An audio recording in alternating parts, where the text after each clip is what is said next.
여러분, 달걀과 우유 중에서 어느 쪽이 콩팥 건강에 더 위험할까요? 아니면 달걀과 파프리카 중에서 콩팥을 더 살리는 쪽은 어느 쪽일까요? 오늘 이 두 가지 질문에 대한 답을 드리고 나면 여러분의 아침 식탁이 완전히 달라지실 겁니다. 매일 아침 건강을 생각하며 달걀을 챙겨 드시는 분들이 정말 많으십니다. 그런데 여러분, 바로 그 달걀과 함께 식탁에 올리는 반찬 하나가 콩팥 혈관을 조용히 석회처럼 굳게 만들고 있다면 어떻게 하시겠습니까? 반대로 달걀 옆에 어떤 채소를 두느냐에 따라 망가져가던 콩팥 여과막이 서서히 회복되기 시작한다면 오늘 이 영상이 여러분의 평생 건강을 바꿔드릴 수 있습니다. 저는 15년 동안 수천 명의 콩팥 환자들을 진료해온 신장내과 전문의입니다. 우리 진료실에 오시는 분들 중에는 정말 성실하게 건강을 챙겨오셨던 분들이 참 많습니다. 술도 안 드시고 담배도 안 피우셨습니다. 매일 아침 달걀을 챙겨 드시며 건강관리를 열심히 하셨습니다. 그런데 정작 콩팥이 망가져서 오시는 경우가 생각보다 훨씬 많습니다. 그분들의 공통점을 분석해보니 달걀 자체가 아니라 달걀과 함께 먹는 음식에 문제가 있었습니다. 콩팥은 우리 몸에서 가장 부지런한 장기 중 하나입니다. 하루에 혈액을 약 180리터나 걸러냅니다. 강낭콩 모양을 한 이 작은 장기 안에는 사구체라는 아주 정교한 여과망이 수백만 개나 빼곡하게 들어차 있습니다. 이 사구체가 혈액에서 노폐물과 독소를 걸러내어 소변으로 내보내고 깨끗한 혈액만 몸속에 남깁니다. 그런데 예순이 넘으면서 사구체는 서서히 줄어들고 여과 능력도 자연스럽게 떨어지기 시작합니다. 국립건강보험공단 자료에 따르면 60대 이상 한국인 중 사구체 여과율이 정상 이하로 떨어진 분들이 전체의 37%에 달합니다. 우리 중에 3명이 앉아 있다면 그중 1명은 이미 콩팥 기능이 저하되고 있을 수 있다는 뜻입니다. 더 무서운 것은 콩팥이 절반 가까이 망가질 때까지도 우리 몸은 아무런 증상을 느끼지 못한다는 사실입니다. 통증도 없고 열도 없습니다. 그러다 어느 날 갑자기 발목이 붓습니다. 소변에 거품이 생기거나 밤에 자다가 소변을 보러 자주 깨기 시작합니다. 이미 콩팥이 심각하게 손상된 후입니다. 이것을 의사들은 콩팥의 침묵이라고 부릅니다. 콩팥은 아프다는 말을 하지 않습니다. 우리가 먼저 지켜줘야 합니다. 우리 세대는 젊었을 때 자식들 먹이고 입히느라 정작 내 건강은 뒤로 미루며 살아오셨습니다. 이제 자식들도 다 키웠습니다. 손주들 얼굴 보는 즐거움으로 살아가십니다. 그런데 콩팥이 망가져 일주일에 3번씩 투석기에 연결되어야 하는 삶이 된다면 얼마나 억울하겠습니까? 오늘 제가 알려드리는 이 내용은 그 억울한 일을 미리 막아드리기 위한 것입니다. 달걀 드시는 방법 하나만 바꾸셔도 여러분의 콩팥은 훨씬 오래 건강하게 버텨줄 수 있습니다. 함께 알아보겠습니다. 연세대 세브란스병원 신장내과 연구팀이 60대 이상 환자 850명을 대상으로 3년간 진행한 추적 연구가 있습니다. 그 연구에서 아주 놀라운 사실이 밝혀졌습니다. 달걀 자체가 문제가 아니었습니다. 달걀과 함께 드시는 음식의 조합이 콩팥 여과 기능 저하 속도를 최대 2.4배까지 차이나게 만들었습니다. 같은 달걀을 먹어도 어떤 분은 콩팥이 점점 건강해지고 어떤 분은 투석실로 향하는 이유가 바로 이 조합 때문이었습니다. 오늘 이 시간, 저는 여러분께 두 가지를 명확하게 알려드리겠습니다. 첫 번째는 달걀과 절대 함께 드시면 안 되는 독약 궁합 3가지입니다. 두 번째는 달걀과 함께 드실 때 콩팥 혈관을 튼튼하게 지켜주는 기적의 궁합 3가지입니다. 그리고 마지막으로 달걀을 조리하는 방법 하나만 바꿔도 콩팥에 가는 염증 부담을 크게 줄일 수 있는 비결도 알려드리겠습니다. 울산에 사시는 임경자 어르신은 올해 68이십니다. 젊었을 때부터 50년 가까이 식당을 운영하시면서 평생 음식을 남다르게 잘 아신다고 자부하셨던 분입니다. 건강하게 드셔야 자식들에게 짐을 지우지 않는다는 생각으로 매일 아침 삶은 달걀과 따뜻한 우유 한 잔을 빠짐없이 챙겨 드셨습니다. 그런데 몇 달 전부터 아침에 일어나면 발목이 퉁퉁 붓고 소변에 거품이 유독 많이 생기기 시작했습니다. 손가락으로 발목을 눌러보면 쑥 들어간 채로 한참이 지나도록 다시 올라오지 않았습니다. 검사 결과가 나왔을 때 어르신은 깊은 한숨을 내쉬셨습니다. 콩팥의 여과 기능을 나타내는 사구체 여과율이 이미 정상의 절반 가까이 떨어져 있었습니다. 혈중 크레아티닌 수치도 정상 범위를 훌쩍 넘긴 상태였습니다. 평생 건강을 위해 챙겨 드신 음식이 오히려 콩팥을 갉아먹고 있었다는 사실에 어르신은 도저히 믿기 어렵다고 하셨습니다. 나이 들어 자식들에게 투석 부담을 지우기 싫어서 그렇게 열심히 챙기셨는데 그 음식이 문제였다는 말에 눈물이 맺히셨습니다. 우리 주변에 이런 분들이 얼마나 많으십니까? 선한 마음으로 건강을 챙기다가 오히려 더 큰 화를 입으시는 분들이 정말 많습니다. 그렇다면 달걀과 절대 함께 드시면 안 되는 독약궁합, 첫 번째부터 하나하나 알려드리겠습니다. 첫 번째 독약궁합은 달걀과 우유입니다. 뼈를 튼튼하게 하고 단백질을 보충한다며 매일 아침 달걀과 우유를 함께 드시는 분들이 굉장히 많으십니다. 하지만 콩팥 기능이 서서히 떨어지기 시작하는 60 이후에는 이 조합이 치명적인 독약으로 변합니다. 그 이유는 바로 인이라는 미네랄 때문입니다. 달걀 한 알에는 인이 약 100mg 들어있습니다. 우유 한 잔에는 무려 230mg의 인이 포함되어 있습니다. 두 가지를 한 끼에 함께 드시면 한 번의 식사만으로 콩팥이 감당하기 어려운 양의 인이 혈액 속으로 한꺼번에 쏟아져 들어옵니다. 젊을 때는 콩팥이 남는 인을 소변으로 쉽게 걸러냅니다. 그런데 60이 넘어 사구체 여과 기능이 73% 이하로 떨어지기 시작하면 상황이 완전히 달라집니다. 미국 신장재단 임상 자료에 따르면 콩팥이 인을 배출하는 능력이 떨어지면 혈중인 농도가 비정상적으로 높아지는 고인산혈증이 발생한다고 경고합니다. 이렇게 혈액 속 인이 쌓이면 우리 몸은 혈액 농도 균형을 맞추기 위해 뼛속의 칼슘을 강제로 빼내어 인과 결합시킵니다. 그 결과 뼈는 골다공증으로 푸석해집니다. 혈액 속을 떠도는 칼슘과 인의 결합체가 사구체 모세혈관에 달라붙습니다. 돌처럼 딱딱하게 굳어버립니다.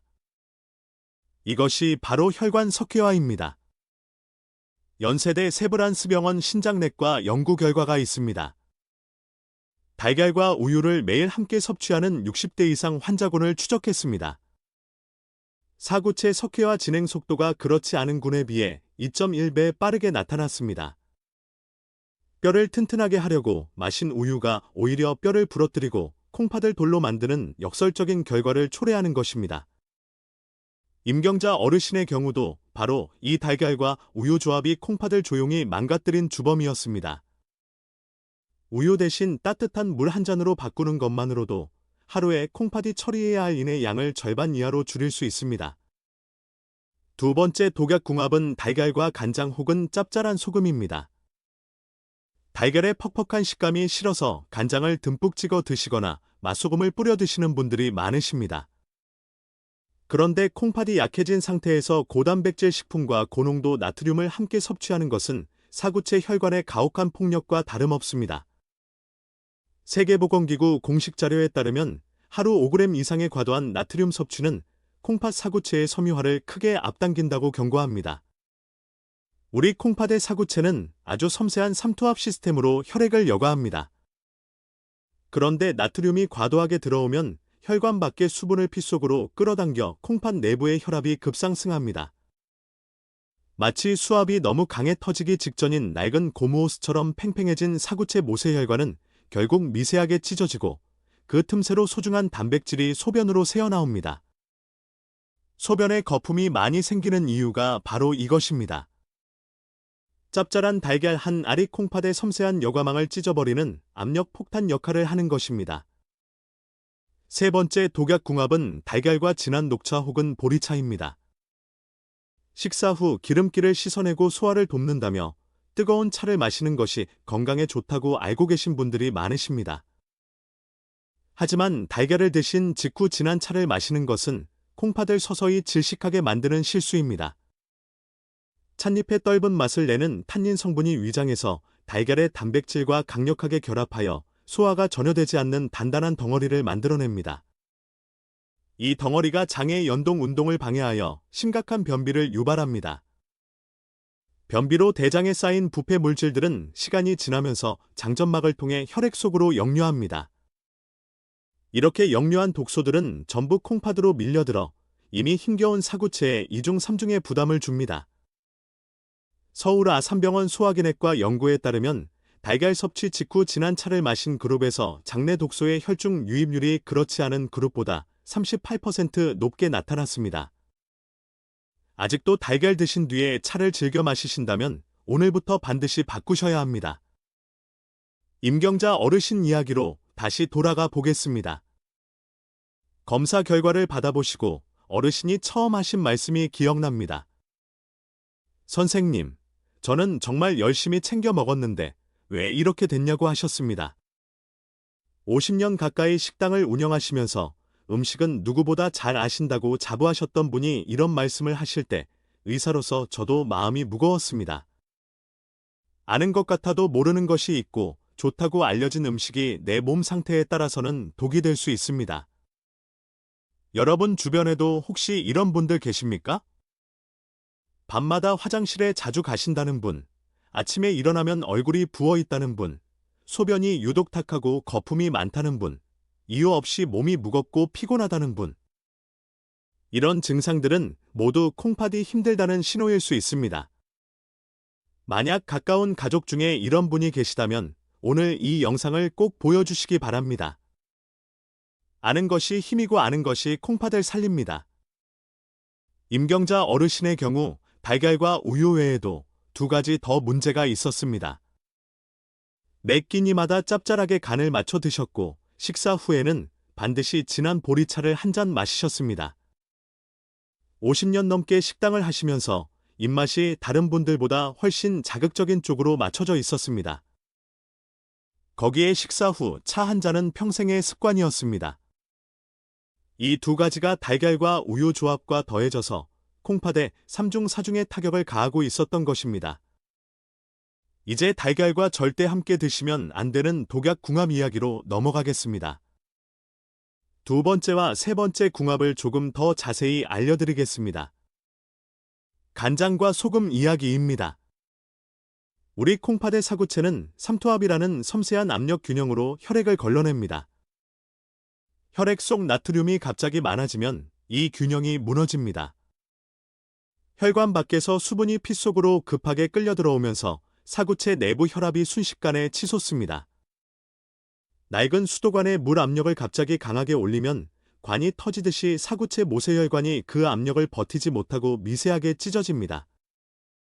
그 틈새로 새어나오는 것이 바로 단백질입니다. 단백질은 혈액 속에 꼭 있어야 할 소중한 성분입니다. 이것이 소변으로 빠져나간다는 것은 콩팥의 여과망이 이미 심각하게 손상됐다는 증거입니다. 소변에 거품이 많이 일어나는 이유가 바로 이 단백질 때문입니다. 하얀 거품이 변기에 한참 동안 사라지지 않는다면 오늘 당장 병원을 가보셔야 합니다. 녹차와 보리차 이야기도 조금 더 드리겠습니다. 우리 장과 콩팥은 연결되어 있습니다. 장이 건강하면 콩팥이 편하고 장이 막히면 콩팥이 힘들어집니다. 식사 후 진한 차가 단백질과 엉겨붙어 소화가 안 되면 장 안에서 음식물이 부패하기 시작합니다. 부패한 음식에서 나오는 독소들이 장점막을 통해 혈액으로 스며들어갑니다. 건강한 콩팥은 이 독소를 걸러내는 능력이 있지만 이미 약해진 콩팥에게 이 독소들은 감당하기 어려운 과부하입니다. 사구체가 견디지 못하고 하나둘씩 기능을 잃어가는 것입니다. 서울대학교병원 소화기내과 연구 자료에 따르면 장내 독소 수치가 높은 환자들은 만성 콩팥 질환으로 진행될 위험이 그렇지 않은 사람들보다 1.8배 높다는 결과가 있습니다. 장 건강이 곧 콩팥 건강입니다.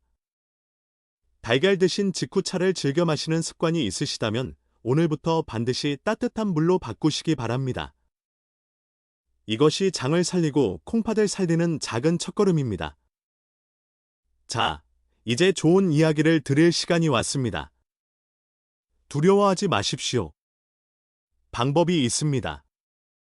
다행히 콩팥을 살리는 기적의 궁합 3가지는 모두 우리 동네 시장에서 구할 수 있는 친숙한 재료들입니다. 비싼 보충제도 필요 없습니다. 복잡한 조리법도 없습니다. 오늘 저녁장 보실 때 이 3가지를 챙기시면 됩니다. 이제 여러분이 기다리시던 내용을 말씀드릴 시간이 되었습니다. 달걀과 함께 드실 때 콩팥을 살리고 사구체 여과막을 튼튼하게 지켜주는 기적의 궁합 3가지를 하나하나 알려드리겠습니다. 다행히 3가지 모두 우리 부엌에서 쉽게 구할 수 있는 아주 친숙한 식재료들입니다. 돈도 들지 않고 복잡하지도 않습니다. 오늘 저녁장 보실 때 장바구니에 담으시면 내일 아침부터 바로 실천하실 수 있습니다. 여기서 우리 함께 한 가지 중요한 개념을 이해하고 넘어가면 좋겠습니다. 콩팥의 염증 지표를 나타내는 수치가 있습니다. 혈액 검사에서 칼피, 영어로 CRP라고 부르는 전신 염증 반응 지표입니다. 이 수치가 혈액 리터당 3mg을 지속적으로 초과하면 콩팥 사구체 경화가 정상인보다 2배 이상 빠르게 진행된다는 것이 연세대 세브란스병원 신장내과 연구팀의 발표에서 확인되었습니다. 병원에서 혈액 검사 결과를 받으실 때 이 염증 수치를 꼭 확인하시기 바랍니다. 많은 분들이 혈당이나 콜레스테롤만 보시고 이 염증 수치를 그냥 지나치십니다. 이 수치를 다스리는 것이 콩팥을 오래 살리는 핵심 열쇠입니다. 오늘 알려드린 기적의 궁합 3가지는 바로 이 염증 수치를 낮추는데 직접적으로 도움을 주는 식재료들입니다. 붉은 파프리카의 라이코펜, 양파와 부추의 퀘르세틴, 사과의 펙틴, 이 3가지 성분이 혈액 속 염증 물질을 제거하고 사구체 여과막을 보호합니다. 값비싼 약을 먹지 않아도 매일 아침 식탁 위에서 실천할 수 있습니다. 우리 전통 음식 속에 이미 답이 있었습니다. 달걀말이에 부추를 넣어 드시던 우리 어머니 세대의 지혜가 있습니다. 파프리카를 기름에 볶아 반찬으로 내던 그 평범한 한 끼도 있습니다. 사과를 껍질째 깨끗하게 씻어 드시던 소박한 식습관도 마찬가지입니다. 이것들이 사실은 과학적으로 콩팥을 지키는 최고의 처방이었습니다.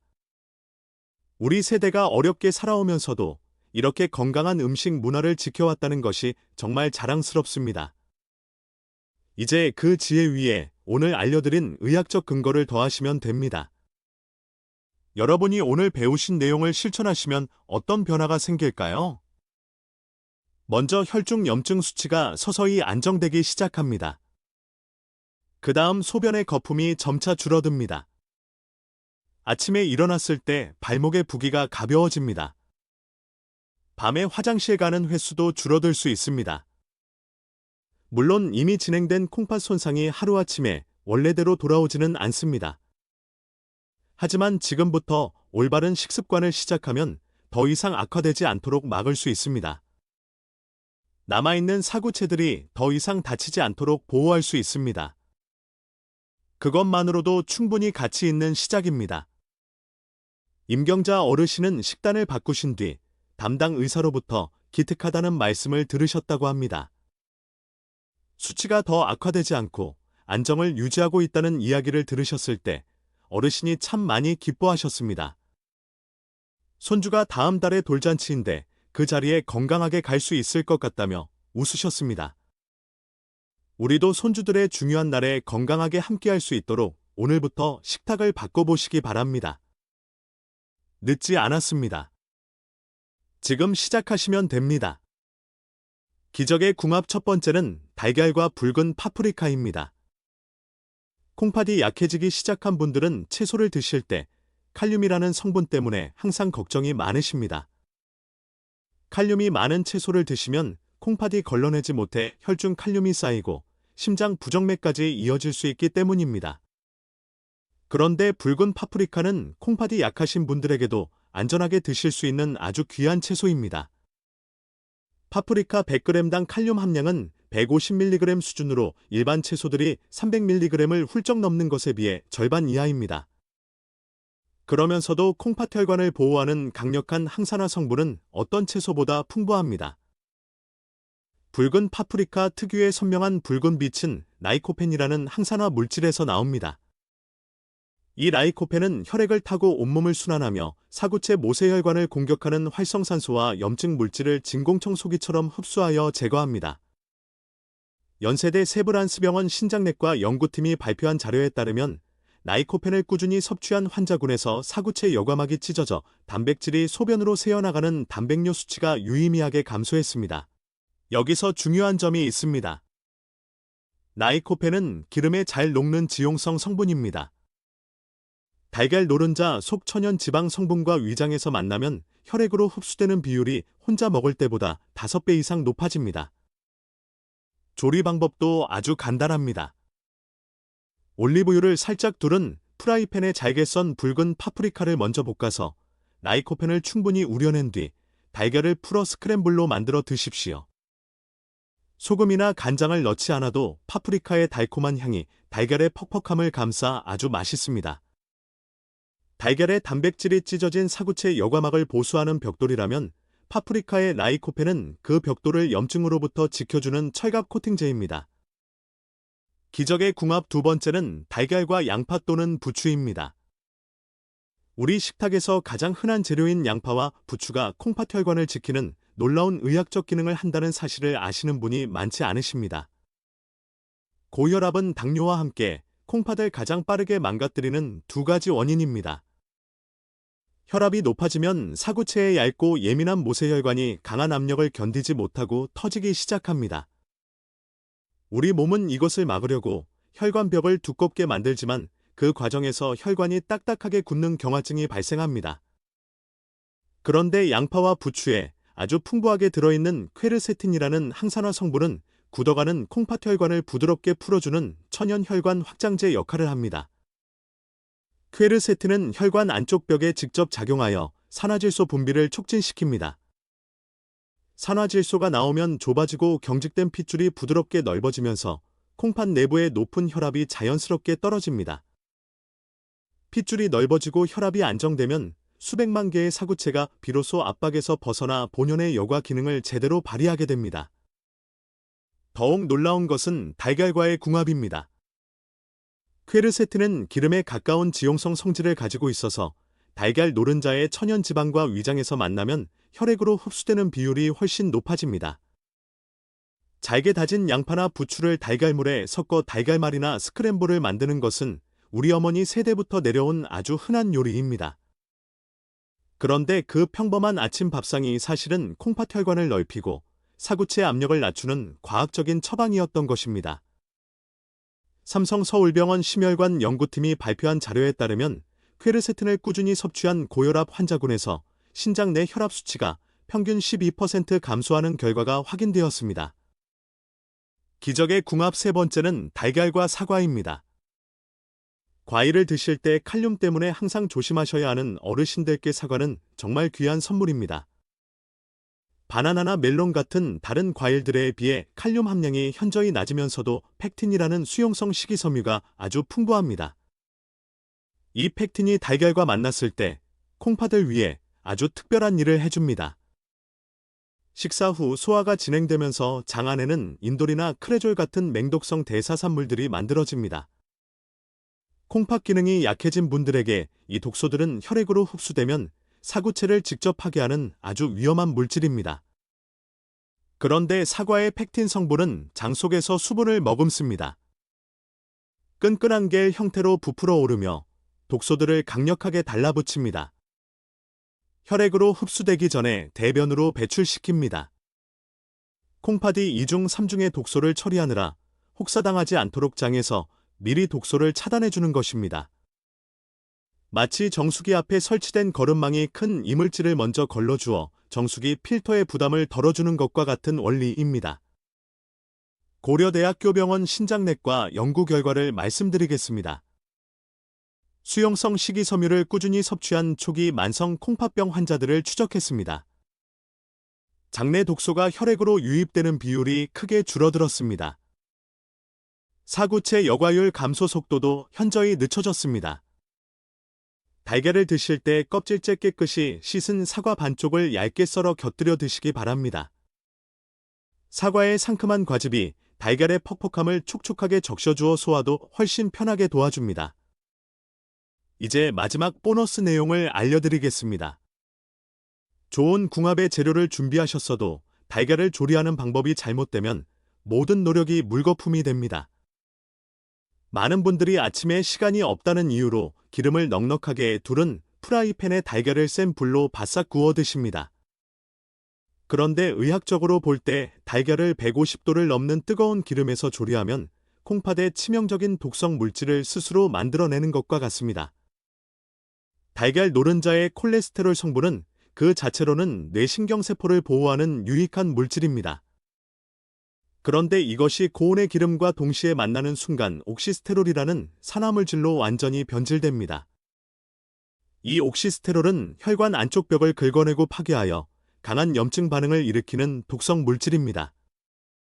아침마다 기름에 바싹 튀기듯 구운 달걀 프라이를 드시면 옥시스테롤이 혈액을 타고 콩팥으로 흘러들어가 사구체의 얇은 모세혈관 벽을 사포처럼 갈아버립니다.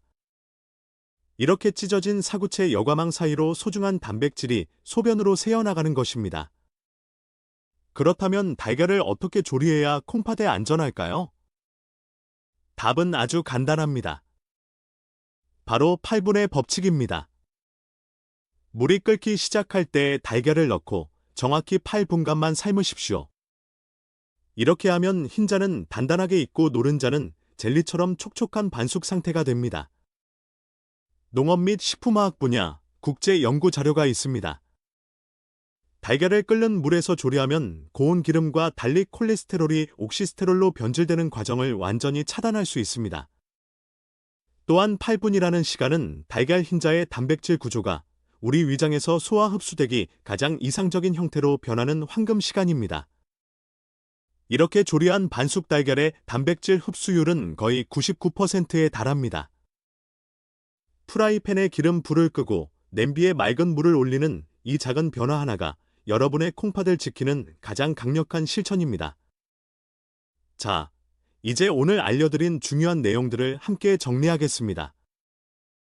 우리가 기억해야 할 것은 달걀 자체가 문제가 아니라는 사실입니다. 달걀과 함께 무엇을 먹고 어떻게 조리하느냐가 콩팥의 운명을 바꿉니다. 달걀과 절대 함께 드시면 안 되는 독약 궁합 3가지. 기억하십시오. 첫째, 달걀과 우유입니다. 두 음식에 모두 많은 인성분이 혈관 석회화를 일으킵니다. 우유 대신 따뜻한 물 한 잔으로 바꾸십시오. 둘째, 달걀과 간장 또는 짭짤한 소금입니다. 과도한 나트륨이 사구체 혈압을 폭발적으로 높여 여과막을 찢습니다. 셋째, 달걀과 진한 녹차 또는 보리차입니다. 탄닌이 단백질과 결합하여 장독소 역류로 이어집니다. 달걀과 함께 드실 때 콩팥을 살리는 기적의 궁합 3가지도 잊지 마십시오. 첫째, 달걀과 붉은 파프리카입니다. 나이코펜이 사구체 여과막을 염증으로부터 보호합니다.